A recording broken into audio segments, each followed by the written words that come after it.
looks like a pretty good unit to me. Thank you. Yeah, this is our console, so it's an overhead, easy install for fits almost any machine because it just sits right here on top of this front cross member, and then you drill a couple holes in the roof, and then it sits, and you can kind of adjust it too. We give you extra bolts and stuff. So my biggest question is do these mics have to be touching your lips, or can they be inches away, or how does that work? So it's an amplified mic, and the best demonstration is to demonstrate it. So I'm just going to start pulling this thing, start talking at the same distance. See how distant I sound? But now when it's right up against me, okay. You see it's an amplified mic. It's going to amplify whatever's closest to it.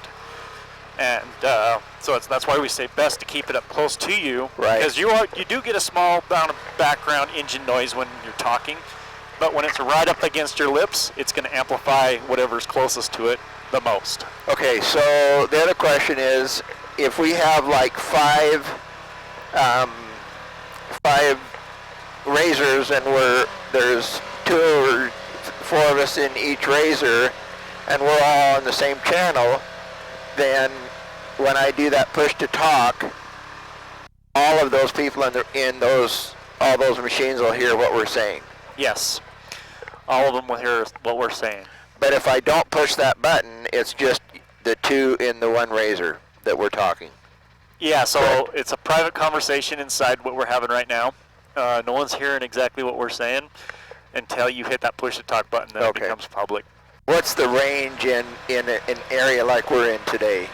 The setup that we got right now with the 25-watt radio and the shadow antenna inside the woods, the way we got it right now, you're probably going to get about that 2-mile range, 2.5-mile range in these woods with that setup.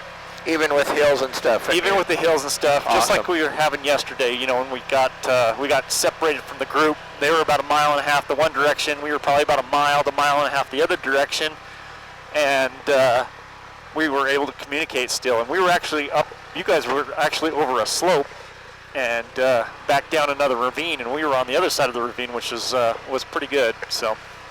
And so when you have a high gain antenna on, which is a taller antenna, that doubles your distance? It pretty much doubles your distance, yeah. So we advertise the shadow antenna with the range of 5+ miles, and we advertise the high gain as 10+ miles line of sight. So if I'm in a vehicle, and I have the handheld unit that you have. I can put a headset on to run that, and a high gain antenna just if we're like in a rural area driving around. What would be the range on that radio talking to someone in another vehicle? At 5-watt, you're probably going to be in wooded areas like this. You're probably going to be about that mile range to sometimes even only 1/2 mile for that little handheld watt radio. With the upgraded antenna, it gives you about 30% more range. Oh, that's not bad. Yep. And so, do they plug into something, or do they run on a battery, or how do they work? The handheld radios run on a battery, and we do have a cord that'll actually connect straight into the intercom. So if people don't want to do the 5 or 25-watt mobile radio like we got right here, and they don't want to run a coax and an antenna, they could just mount their handheld like up on top of this A-pillar right here, right, and just hook it right into an intercom and not have to worry about running the coax. And it's actually a quicker, easier install, but you do have to worry about the battery, right? So if you're going to be camping for several days like we are, there's a chance you might run through that battery on that 5-watt radio if you're doing a lot of transmitting. But it's an all-day battery. Like I said, Reed runs it, and he runs it on the motorcycle, and we go camping up to 5 days. As long as I turn it off at night, we have pretty much burned the battery up by the time we're done at 5 days, but we can get it to go all 5 days. So. And pretty good clarity on that too? Oh yeah, as long as we're never more than about 2 miles apart from each other, probably when we ride with Shelby and I and Reed, and we've never had a problem. So, but you're only as strong as your weakest radio, right? So the weakest radio would be the 5 watt in that case. So. And what's the issue with being waterproof on the components that you're using? So our intercom is very water resistant. Waterproof to us means you can dump it in a pool or a lake and it would still work. None of our equipment you'd be able to do that with. Right. But water resistant, maybe. Yeah, water resistant. We have trailered this thing in the pelting rain. I've had it up in the snow. I've had the rain running down on us when we were running it. My buddy actually left his out in the elements for 2 months straight, just sitting there. And his fired up just fine. You cannot pressure wash it. And not overheating when you're in a real hot condition.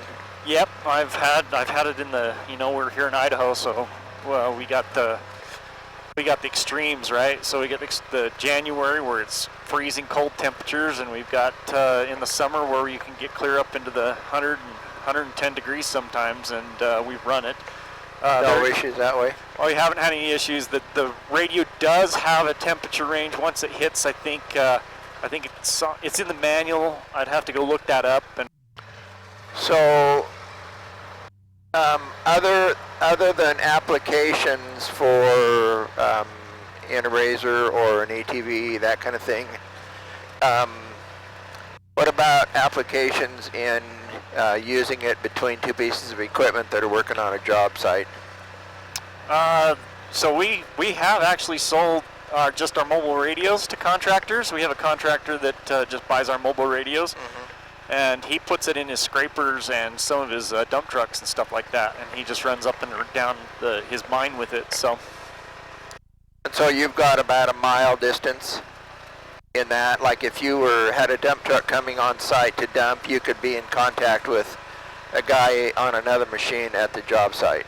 Yeah, the mobile radios are going to get the same distance. So the mobile radios will get the 10 plus miles with the high gain antennas. He actually bought the high gain antennas, so he's got about the 10 plus miles for his mine that he runs his on.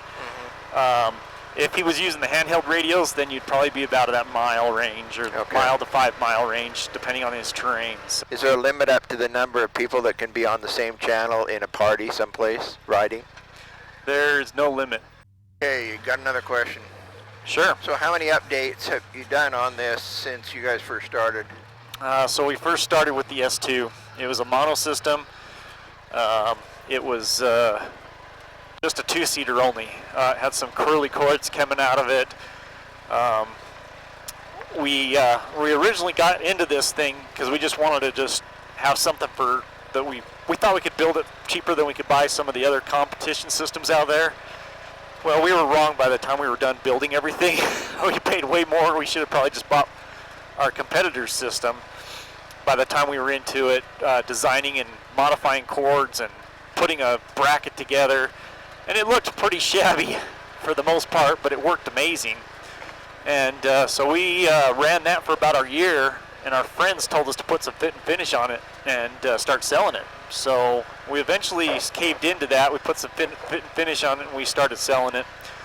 And so the S2 was our first model, and we quickly found out that a 2-seat was not going to do it because there's so many 4-seaters out there, and people needed extra passengers, right? So we quickly developed the S4S. We came out with that about 1.5 years ago, and it has been a hot seller. The differences between the S2 and the S4S is the S4S is stereo, so you can listen to your music in stereo, and it has 4 independent volume controls, so you can each have your own individual volume control. And a lot of people say, well, that's not that big of a deal if you got volume controls on your headsets, but when you get the helmet headsets, that's not the case with our competitors. They don't have the extra volume to adjust it, and they only have one volume control on the intercom, typically 1 or 2. So to be able to dial in the volume for like your kids that have more sensitive ears than I do is a big game changer for the S4S.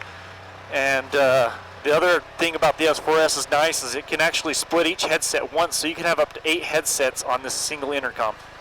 So how many add-ons available do you have? The big ones we have are extra PTT buttons. We've got a mic mute, which is really good for if you got chatty kids or kids that like to sing along to the music and they keep cutting out the music from the Vox. Mm-hmm. So you can quickly plug those in, and they're just a plug and play, and it actually acts like a push-to-talk button on the headset wire, and so you have to push that button for that to activate the mic. The other one is the headset rack. Okay. Kirk, are you there? Copy. Yes, we got a copy. Okay, Avery just showed up at camp all by herself. Do you know what happened? Yeah, she got separated from us. She got stuck on a log, so we turned her around and had her go up ahead of us, and she took off before I could even get in the razor and get everything set up. Okay, I see it. I didn't know you were so close.